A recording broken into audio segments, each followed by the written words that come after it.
Everyone, दृष्टि के online teaching exam YouTube channel में एक बार फिर से आपका स्वागत है। मैं हूं गीतांजलि।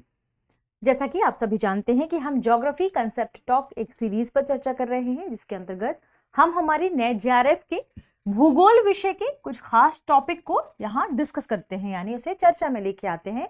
वे कौन से टॉपिक हैं? वे टॉपिक होते हैं जो आपकी परीक्षा के लिहाज से महत्वपूर्ण हो सकते हैं, या इन टॉपिक से किसी भी प्रकार का कोई प्रश्न फ्रेम किया जा सकता है आपके क्वेश्चन पेपर में। ठीक है, तो आज की यदि हम बात करें कि आज हम किस टॉपिक पर चर्चा करने वाले हैं, तो हम भारत के भूगोल के अंतर्गत हमारी पिछली वीडियो में हमने चर्चा की थी अपवाह तंत्र के बारे में कि आखिर अपवाह तंत्र क्या होते हैं। हमने प्रमुख अपवाह तंत्रों के बारे में चर्चा की थी।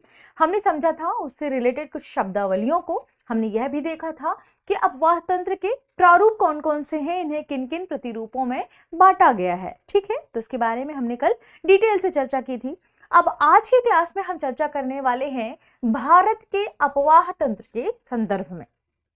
हम भारत की यदि बात करें तो देखिए, भारत की जो सतह है, भू आकृति है या स्थलाकृतियां हैं, वे अलग अलग हैं।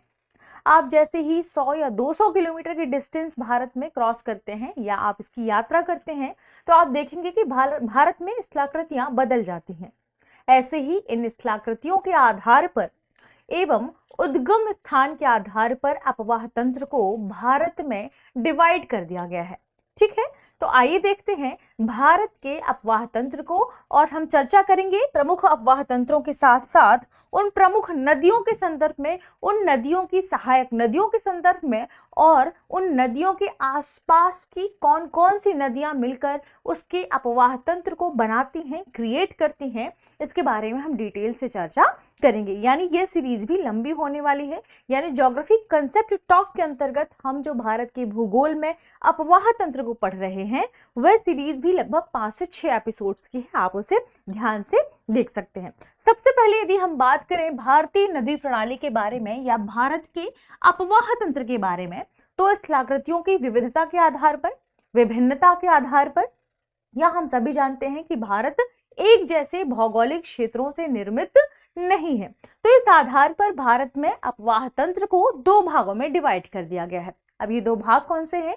ये जिसमें पहला भाग है हिमालयी क्षेत्र में या हिमालयन क्षेत्र वाले अपवाह तंत्र। ठीक है, तो हिमालयी अपवाह तंत्र, और दूसरा भाग है प्रायद्वीपीय भारत के अपवाह तंत्र या प्रायद्वीपीय अपवाह तंत्र।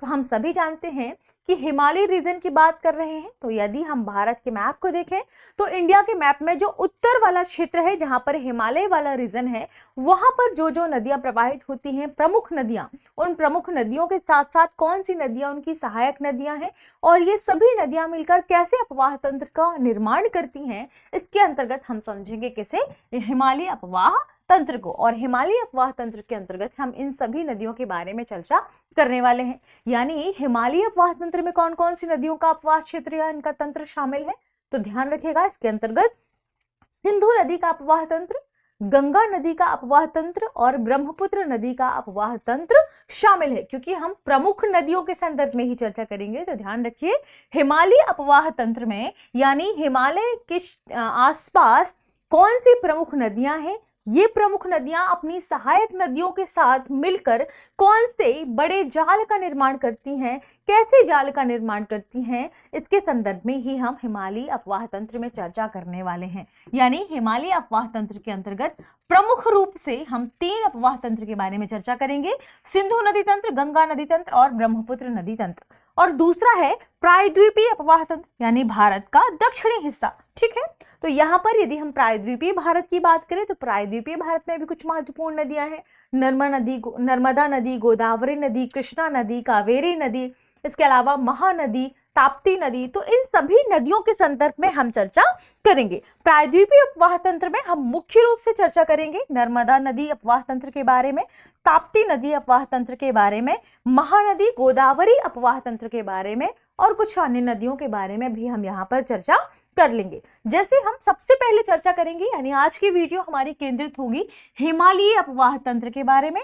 और हिमालयी अपवाह तंत्र में भी चूंकि हम हमारे पास समय सीमित है, तो हम आज सिंधु नदी अपवाह तंत्र पर चर्चा करेंगे। सबसे पहले देखते हैं हिमालय अपवाह तंत्र के बारे में। यदि हम बात करें हिमालय अपवाह तंत्र के, यानी हम हिमालय के रीजन के बारे में बात कर रहे हैं, और हिमालय रीजन में कुछ खास रेंजेस भी पाई जाती हैं, तो हम उन रेंजेस के बारे में भी देखेंगे।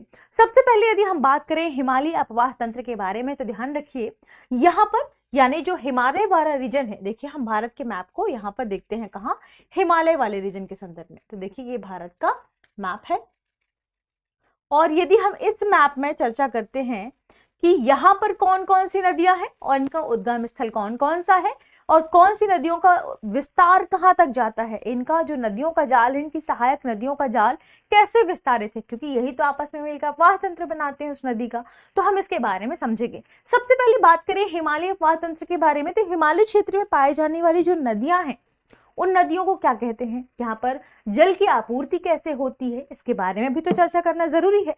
तो देखिए यहाँ पर जो नदियां पाई जाती हैं, वे उन नदियों को बर्फ के पिघलने और वर्षा, इन दोनों के माध्यम से वर्षा जल की आपूर्ति होती है। यानी यहाँ पर नदियां वर्षा जल से भी पोषित होती हैं और हिमालय के पिघलने वाले बर्फ से भी पोषित होती हैं, ठीक है। यानी यहाँ पर उन्हें वर्षा जल की आपूर्ति भी होती है और बर्फ के पिघलने के माध्यम से भी जल की आपूर्ति होती है। इस वजह से इन नदियों को 12मासी नदी कहा जाता है, क्योंकि इन्हें जलापूर्ति 12 महीने होती रहती है, ठीक है। तो इन्हें क्या कहा जाता है, 12मासी नदियां कहा जाता है, ठीक है। ये नदियां अपने पहाड़ी मार्ग में वी आकार की घाटियां, रैपिड्स और झरने बनाती हैं। क्योंकि ये नदियां पहाड़ी क्षेत्र से ऊपर की ओर, ऊपर से नीचे की ओर बहती हैं, तो इसी बहने के क्रम में ये नदियां पहाड़ों को काटती हुई आगे बढ़ती हैं। और जब हम जानते हैं कि मान लीजिए ये माउंटेन है, ठीक है, और ये ऐसे काटते हुए यदि आगे बढ़ेंगे, बहुत तेजी से फ्लो आ रहा है वर्षा के पानी का या बारिश का या उन नदियों का या जल के पिघलने का, तो ये कहीं ना कहीं कटाव बनाती हुई इस पर्वत से कटाव बनाती हुई आगे निकलेंगी। और जब ये इससे कटाव बनाएंगी तो ऐसे वी आकार की आकृति, क्योंकि यहाँ से जल क्या हो रहा है, प्रवाहित हो रहा है, तो यहाँ पर वी आकार की क्या बनती है, घाटियां बनती हैं, रैपिड्स बनते हैं और झरनों का निर्माण भी होता है। इसलिए आपने देखा होगा उत्तर भारत वाले जो राज्य हैं वहां पर झरने आपको काफी मिल जाएंगे, ठीक है। जब ये नदियां मैदानों में प्रवेश करती हैं, उस समय वे समतल घाटियों, गोखुर झीलों और बाढ़ के मैदानों का निर्माण करती हैं। और इसके साथ साथ जब ये आगे बढ़ती हैं तो ये अपने मुहाने के पास डेल्टा का निर्माण भी करती हैं। हमने सुना होगा ना कि गंगा नदी का डेल्टा, आपने सुना होगा ब्रह्मपुत्र नदी का डेल्टा। तो ये सभी नदियां अंततः क्या करती हैं, यदि 12मासी नदियों की बात करें हम, तो ये क्या बनाती हैं, अपने डेल्टा का भी निर्माण करती हैं, ठीक है। चलिए कमेंट सेक्शन में बताइए कि सिंधु नदी तंत्र की यदि हम बात करते हैं, वह तंत्र की बात करते हैं, तो इसके डेल्टा का निर्माण कहाँ होता है, ठीक है। चलिए बढ़ते हैं और आगे देखते हैं। देखिए हमने भारत के मैप में इसके बारे में चर्चा कर ली, तो आइए आगे जानते हैं हम हिमालय के संदर्भ में ही कुछ अन्य तथ्यों को। ध्यान रखिए हिमालय से निकलने वाली यदि हम नदियों की बात करें, तो हिमालय से निकलने वाली नदियों के संदर्भ में प्रमुखतः 3 प्रकार के अपवाह तंत्र आपको देखने को मिलेंगे। पहला इंडस रिवर वाला अपवाह तंत्र, यानी सिंधु नदी का अपवाह तंत्र, गंगा नदी वाला अपवाह तंत्र जो देखिए इतनी दूर तक विस्तारित है, और ब्रह्मपुत्र नदी का अपवाह तंत्र। ब्रह्मपुत्र नदी की बात करें तो ये बड़ी नदियों में से एक नदी है उत्तर भारत की, और यह पूर्वोत्तर क्षेत्र की प्रमुख नदी मानी जाती है। वहीं यदि हम गंगा नदी की बात करें तो ये भारत की प्रमुख नदियों में से एक है, भारत की प्रमुख नदियों में से एक है, और यह भारत की पवित्र नदी के रूप में जानी जाती है। और यहाँ पर हम इसका हम इसे एक देवी के रूप में भी हम इसकी पूजा अर्चना करते हैं, ठीक है। तो यानी इसका महत्व कहाँ पर है, सांस्कृतिक लिहाज से भी इसका महत्व अधिक है, ठीक है। सिंधु नदी अपवाह तंत्र के बारे में चर्चा करेंगे आज की वीडियो में हम सबसे पहले, क्योंकि ये अपने आप में विस्तारित क्षेत्र है। तो सबसे पहले देखेंगे सिंधु नदी अपवाह तंत्र को। सिंधु नदी अपवाह तंत्र को चर्चा में लाने से पहले सबसे पहले चूंकि हम चर्चा कर रहे हैं उत्तर भारत के संदर्भ में, तो आइए हम भारत की कुछ खास रेंजेस को देख लेते हैं जो आपके एग्जाम के लिहाज से महत्वपूर्ण हो सकती है, क्योंकि ऐसे सवाल फ्रेम किया जा सकता है। यदि हम भारत के रेंजेस के बारे में चर्चा करें तो ध्यान रखिए भारत में उत्तर से दक्षिण की ओर आते हुए सबसे पहली जो रेंज आती है उसका नाम है काराकोरम। काराकोरम, काराकोरम। ठीक है, उत्तर से दक्षिण के क्रम में ही जो दूसरे नंबर पर आपको रेंज मिलेगी काराकोरम के बाद वह है लद्दाख, लद्दाख रेंज। ठीक, फिर लद्दाख के बाद आपको जो रेंज मिलेगी उसका नाम है जास्कर रेंज या जास्कर रेंज। और फोर्थ नंबर पर आपको मिलेगी पीर पंजाल रेंज, पीर पंजाल रेंज। अब आइए हम इसे मैप में भी देख लेते हैं कि कहां पर है। ठीक है, क्योंकि हमने इसका क्रम तो लिख लिया, लेकिन क्या मैप में हमें यह इसी क्रम में दिखाई दे रहा है? तो आइए देखते हैं। सबसे पहले हम उत्तर भारत से दक्षिण की ओर यात्रा करते हैं और हमने मैप में देखा कि हमें मिली क्या? काराकोरम रेंज, जिसका नंबर है 1। ठीक, फिर हम उससे नीचे दक्षिण की ओर आएंगे। दक्षिण की ओर आते हुए हमें दूसरी रेंज मिलती है जिसका नाम है लद्दाख रेंज। ठीक है, फिर हम इससे भी नीचे दक्षिण की ओर यात्रा करते हैं और तीसरी रेंज हमें मिलेगी जास्कर रेंज। और फिर इसके नीचे हम और यात्रा करेंगे और दक्षिण में सबसे दक्षिणतम रेंज की यदि हम बात करें चारों में से, तो पीर पंजाल चौथी, या हम कहें इस क्रम के अनुसार दक्षिण क्या है? सबसे दक्षिणी वाली रेंज कही जाएगी। ठीक है, तो इनका क्रम क्रमशः क्या है? ध्यान रखिएगा, काराकोरम, लद्दाख, जास्कर और पीर पंजाल। ठीक है, ये हो गई प्रमुख रेंजेस जिनके बारे में आपको ध्यान रखना है। इसके अनुसार आपको लोकेशन के अनुसार अन्य चीजों को भी ध्यान रखना है। जैसे आपने देखा जास्कर के नीचे क्या है? K2। ठीक है, माफ कीजिएगा, काराकोरम के पास यह देखिए कहां पर क्या है? K2। इसके बाद K2 के नीचे की तरफ आएंगे, यानी आप दक्षिण की तरफ आएंगे तो आपको नंगा देवी पर्वत मिलेगा। ठीक है, तो इस तरीके से आपको सारी चीजें मैप में दिखी होंगी, मिली होंगी, आपको उन्हें देखना होगा। उनकी लोकेशन को आप बार बार देखेंगे तो आपको उनकी लोकेशन याद हो जाएगी। यानी आपको याद करने के लिए लोकेशन देखना जरूरी है। मैप में ठीक से जब आप इनकी लोकेशन देखेंगे, इनके क्रम को देखेंगे, तो आपको इनकी इमेजेस क्या होंगी? याद होंगी और आपको आसानी होगी उस लोकेशन को ध्यान से याद करने में। ठीक है, तो ये हमने देखी भारत की प्रमुख रेंजेस के बारे में। आइए देखते हैं सिंधु नदी तंत्र के बारे में, जो कि हिमालयी अपवाह तंत्र की प्रमुख एक नदी है। अब यदि हम सिंधु नदी तंत्र के बारे में चर्चा कर रहे हैं तो सबसे पहले बात करते हैं कि इसका उद्गम स्थल कहां पर है। सिंधु नदी के उद्गम स्थल की बात करें तो इसका उद्गम स्थल है तिब्बत के कैलाश पर्वत की श्रेणी में बोखरचू के निकट सिंगी खंबान या शेरमुख हिमनद से। यहां से इसका क्या हुआ है? उद्गम स्थल माना जाता है। ठीक है, कई जगह आपको मानसरोवर भी लिखा हुआ मिल सकता है। यानी आप सिंधु नदी की बात करेंगे तो ध्यान रखिएगा बोखरचू के निकट सिंगी खंबान या शेरमुख हिमनद के पास से इसका उद्गम स्थल माना जाता है और यहीं पर इसका उद्गम स्थल है। अब इसकी हम कुल लंबाई की यदि बात करें तो इसकी कुल लंबाई ध्यान रखेगा 2880 किलोमीटर है। कुल लंबाई की बात कर रहे हैं 2880 किलोमीटर है, लेकिन यह भारत के अलावा भी बाहर की लंबाई को जोड़कर इकट्ठा आपको बताई जा रही है। भारत में इसकी कुल लंबाई है 1114 किलोमीटर। ध्यान रखिए, किलोमीटर के संदर्भ में है, यानी आप समझ सकते हैं कि यह भारत में कितनी लंबी यात्रा करते हुए आगे बढ़ती है। ठीक है, सिंधु नदी की बात करें लंबाई के संदर्भ के अलावा ही तो लद्दाख एवं जास्कर श्रेणियों से होती हुई यह दमचोक के पास भारत में प्रवेश करती है। ध्यान रखिए, यानी यह भारत में कहां पर प्रवेश करती है? दमचोक के पास। यानी इससे पहले यह भारत में प्रवाहित नहीं होती। और यह भी ध्यान रखिएगा कि यह दुनिया के सबसे बड़ी नदी घाटियों में से एक है। ठीक है, या नदी द्रोणियों में से एक है। यह दुनिया की सबसे बड़ी, हम जब भी नदी द्रोणी की बात करेंगे तो इसमें सिंधु नदी तंत्र भी शामिल होगी। सिंधु नदी तंत्र के बारे में आपने क्या देखा कि यह लद्दाख एवं जास्कर श्रेणियों से होती हुई, तो आप देखिए यह है सिंधु नदी। आपने देखा बोखरचू ग्लेशियर के बाद इसका उद्गम स्थल है, यह यहां से आगे बढ़ती है, यानी 1114 किलोमीटर के अलावा यह यहां भी यात्रा करती है और फिर इसके बाद यह पाकिस्तान में भी यात्रा करती है। ठीक है, इस वजह से इसकी टोटल लंबाई कितनी है? 2880 किलोमीटर। लेकिन हम भारत की बात करें तो भारत में देखिए यहां से केवल ये इतनी यात्रा करती है और यह दूरी कितनी है? 1114 किलोमीटर। ठीक है, तो देखिए यह आगे बढ़ती हुई निकलती है, फिर ये यहां से पाकिस्तान में प्रवेश कर जाती है। ठीक है, और आप ध्यान रखें, लेह, यदि हम लेह की बात करते हैं तो लेह सिंधु नदी के दाहिने क्षेत्र या दाहिने तट पर स्थित है। इस बात को भी आप ध्यान रखिएगा, इमेज के माध्यम से आपको यह याद करने में आसानी होगी। ठीक है, सिंधु नदी द्वारा निर्मित घाटी की बात करें तो आप इसे इमेज में देख सकते हैं। सिंधु नदी के द्वारा निर्मित घाटी यह है, और आप देखिए वी शेप आ रहा है ना यहाँ पर, और ऐसे ही घाटियों को क्या कहा जाता है, वी आकार की घाटी कहा जाता है। ठीक है, सिंधु नदी के संदर्भ में ही कुछ और तथ्यों को ध्यान रखें।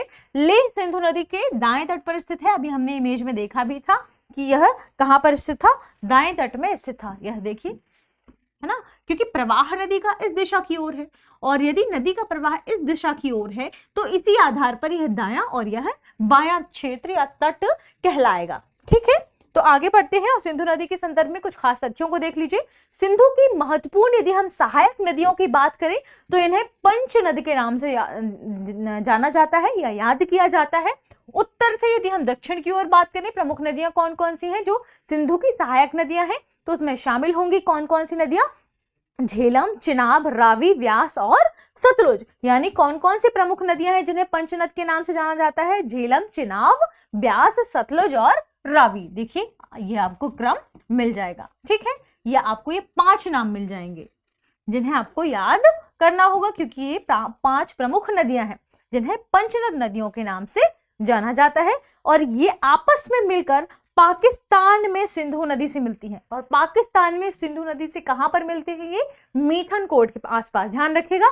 यानी जब ये भारत से, यानी आपने देखा कि ये तिब्बत के क्षेत्र से आगे होते हुए फिर भारत में प्रवेश करती है, और भारत से प्रवाहित होने के बाद यह यहाँ पर पाकिस्तान में प्रवेश कर जाती है।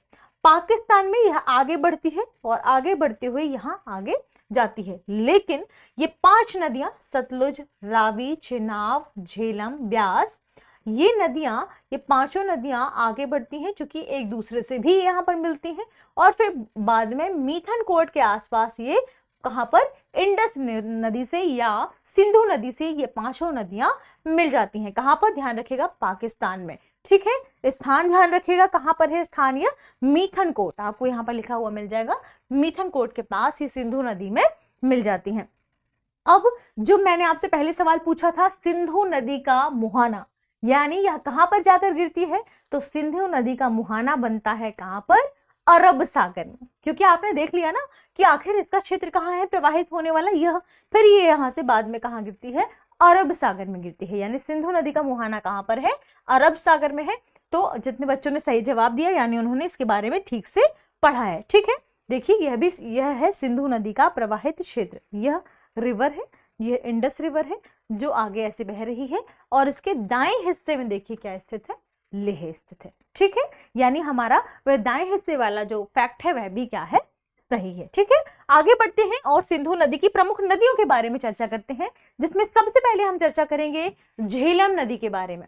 झेलम नदी की यदि हम बात करें तो इसके उद्गम स्थल की बात करते हैं। सबसे पहले इसका उद्गम स्थल कहां पर माना जाता है, पीर पंजाल श्रेणी के निकट इसका उद्गम स्थल माना जाता है। ठीक है, इसके बारे में एक और बात ध्यान रखिएगा कि यह कश्मीर की घाटी के दक्षिण पूर्व में लगभग कितना, कहां पर, सबसे पहले ध्यान रखें, कश्मीर की घाटी के, लेकिन कश्मीर की घाटी के कहां, दक्षिण पूर्व में। हम बात कर रहे हैं कहां कि झेलम नदी के संदर्भ में ही, कि यह कश्मीर की घाटी के लगभग दक्षिण पूर्व में लगभग 4900 किलोमीटर की यात्रा या इसकी ऊंचाई की बात कर रहे हैं। ध्यान रखिएगा, कश्मीर की घाटी के दक्षिण पूर्व में लगभग 4900 मीटर की ऊंचाई पर स्थित बेरीनाग के निकट से क्या हुई है, उद्गमित हुई है। तो ये कहां पर उद्गमित हुई है, बेरीनाग। और ध्यान रखिएगा 4900 मीटर है, किलोमीटर नहीं है, 4900 मीटर है। ठीक है, ये इसका इंपॉर्टेंट फैक्ट है, क्योंकि कई बार बेरीनाग के बारे में भी पूछ लिया जाता है कि आखिर बेरीनाग किस नदी के उद्गम स्थल से संबंधित है। ध्यान रखिएगा किससे संबंधित है, झेलम नदी से। बेरीनाग एक क्या है, झील है। ठीक, इसके बारे में यह भी एक फैक्ट है जो कि इंपॉर्टेंट है। इसके अलावा ध्यान रखिएगा कि झेलम नदी को ऋग्वेद में वितस्ता के नाम से जाना जाता है। ये आपको मिल जाएगा इसे ऋग्वेद में वितस्ता के नाम से जाना जाता है। पाकिस्तान में प्रवेश से पूर्व यह नदी बासमंगल नामक घाटी का निर्माण करती है। यानी देखिए, हमने अभी चर्चा की ना कि सभी नदियां जाकर, ये पंच नदी जाकर सिंधु नदी से मिल जाती हैं कहां पर, पाकिस्तान में मिथनकोट के आसपास, ठीक है, मिथनकोट के निकट। तो पाकिस्तान में यह भी प्रवेश करती है। पाकिस्तान में प्रवेश करने से पहले ध्यान रखिएगा, यह बासमंगल नामक घाटी का निर्माण करती है। ऐसा प्रश्न में पूछा जा सकता है कि किस नदी के माध्यम से बासमंगल घाटी का निर्माण होता है, तो ध्यान रखिए झेलम नदी, ठीक है। मुजफ्फरबाद, ध्यान रखिए ये कहां पर है मुजफ्फरबाद, हम बात कर रहे हैं जम्मू कश्मीर के संदर्भ में, ठीक है। यानी जम्मू और कश्मीर के मुजफ्फराबाद से मीरपुर तक भारत एवं पाकिस्तान की सीमा में यह बहती है। यह भारत पाकिस्तान की सीमा में बहती है। कहां के बाद, ध्यान रखिएगा जम्मू कश्मीर के मुजफ्फराबाद से मीरपुर तक, ठीक है। अब इस पूरी इसकी हम लंबाई की बात करें, भारत में इसकी लंबाई कितनी है, तो भारत में इसकी लंबाई 724 किलोमीटर है। झेलम नदी के बारे में ध्यान रखिएगा यह फैक्ट कि भारत में झेलम नदी की लंबाई कितनी है, 724 किलोमीटर है। ये हमने चर्चा की किसके बारे में, झेलम नदी के बारे में। आइए इमेज में देख लेते हैं झेलम नदी कहां पर है। तो देखिए झेलम नदी के प्रवाह या अपवाह क्षेत्र को भी देख लीजिए, यह है झेलम नदी। ये फिर यहाँ से ऐसे बहती है, भारत और पाकिस्तान की सीमा बनाती हुई, और फिर यह आगे इस तरह प्रवाहित होती है, फिर जाकर सिंधु नदी से मिल जाती है, ठीक है। यह झेलम नदी का क्षेत्र हमने देखा, ठीक। अब आगे बढ़ते हैं और प्रमुख नदियों के बारे में चर्चा करते हैं, जो कि पंचनद है। यानी हम दूसरी नदी की तरफ बढ़े जिसका नाम है चेनाब, ठीक है। चेनाब नदी के यदि उद्गम स्थान की बात करें तो ध्यान रखिएगा, सबसे पहले ध्यान रखें कि आखिर इनकी लोकेशन क्या है, कहां पर है, क्योंकि लोकेशन अपने आप में महत्वपूर्ण है। यदि आपको लोकेशन पता होगी तो आप इसका सही जवाब भी दे पाएंगे। हो सकता है नदियों के संदर्भ में अगली बार प्रश्न फ्रेम किया जाए कैसे, कि आपको सही जोड़ी का मिलान करना है, निम्नलिखित नदियों का संबंध किस स्थान से है, और आपको अगली जोड़ी के मिलान के रूप में उद्गम स्थान मिल सकता है, ठीक है। तो ध्यान रखिए, सबसे पहले हम मैप में चेनाब नदी को देख लेते हैं। तो देखिए यह है चेनाब, इसका फ्लो इस तरीके से होता है और यह आगे बढ़ती है, बाद में यह झेलम से मिल जाती है और फिर आगे बढ़ती है, ठीक है। अब यदि हम बात करें चेनाब रिवर के बारे में, इसके उद्गम स्थल के बारे में, तो ध्यान रखिएगा कि यह दो नदियों के मिलने से बनी है। यानी हम चेनाब की बात करें तो दो नदियों के मिलने से इस नदी का उद्गम स्थल हुआ है, या इस नदी का उद्गम हुआ है, जिनका नाम है चंद्र प्लस भागा। यानी अब हम इसके उद्गम स्थल की बात करें तो बारालाचाला दर्रे से निकलने वाली चंद्र एवं भागा नदियों के मिलने से ही चेनाब नदी का उद्गम हुआ है, या चेनाब नदी का निर्माण हुआ है, ठीक है। इसकी लंबाई ध्यान रखिएगा 1180 किलोमीटर है। 1180 किलोमीटर कहां पर, भारत में। भारत में इसकी लंबाई कितनी है, 1180 किलोमीटर, और यह सिंधु नदी की सबसे बड़ी सहायक नदी है। आप देख सकते हैं कि कितनी दूर से इसका उद्गम स्थल है और यह कितनी यात्रा कवर करने के बाद आगे बढ़ती है, और फिर यह सिंधु नदी की सबसे बड़ी सहायक नदी के रूप में जानी जाती है। बढ़ते हैं हमारी अगली रिवर की तरफ। अगली रिवर है रावी नदी। क्योंकि हम पंचनद के बारे में चर्चा कर रहे हैं इसलिए हम पांचों नदियों के बारे में जानेंगे। रावी नदी के बारे में भी ध्यान रखिए, रावी नदी का स्थान है यह उद्गम स्थल जो आगे बढ़ता है और फिर यह आगे इन नदियों से मिल जाता है। उद्गम स्थल की बात करें तो इसके यदि हम प्रदेश की बात करें कि रावी नदी किस भारत के किस प्रदेश से उद्गमित होती है, तो हिमाचल प्रदेश। ध्यान रखें। यदि बात करें किस क्षेत्र से, तो ध्यान रखिए रोहतांग दर्रे के पश्चिम से इसका उद्गम होता है। कहां पर, हिमाचल प्रदेश, ठीक है। सिंधु की यह दूसरी प्रमुख सहायक नदी है। प्रमुख, ध्यान रखें, यह सिंधु नदी की दूसरी प्रमुख सहायक नदी है। प्रमुख सहायक नदी है, ठीक है। और एक और बात इसके बारे में ध्यान रखिएगा फैक्ट के संदर्भ में, चूंकि यह देखिए भारत की बॉर्डर तो यहां पर खत्म हुई, लेकिन यह भारत के बाद कहां जा रही है, पाकिस्तान में भी जा रही है ना। यानी यह नदी पाकिस्तान में कहां पर, सराय सिंधु, यह पाकिस्तान में सराय सिंधु के पास चेनाब नदी से मिल जाती है। किस नदी से मिलती है? चेनाब नदी से। यह भारत के बाद कहां पर प्रवाहित होती है? पाकिस्तान में। और पाकिस्तान में सराय सिंधु के पास यह चेनाब नदी से मिल जाती है। और यह भी इसके बारे में एक फैक्ट है।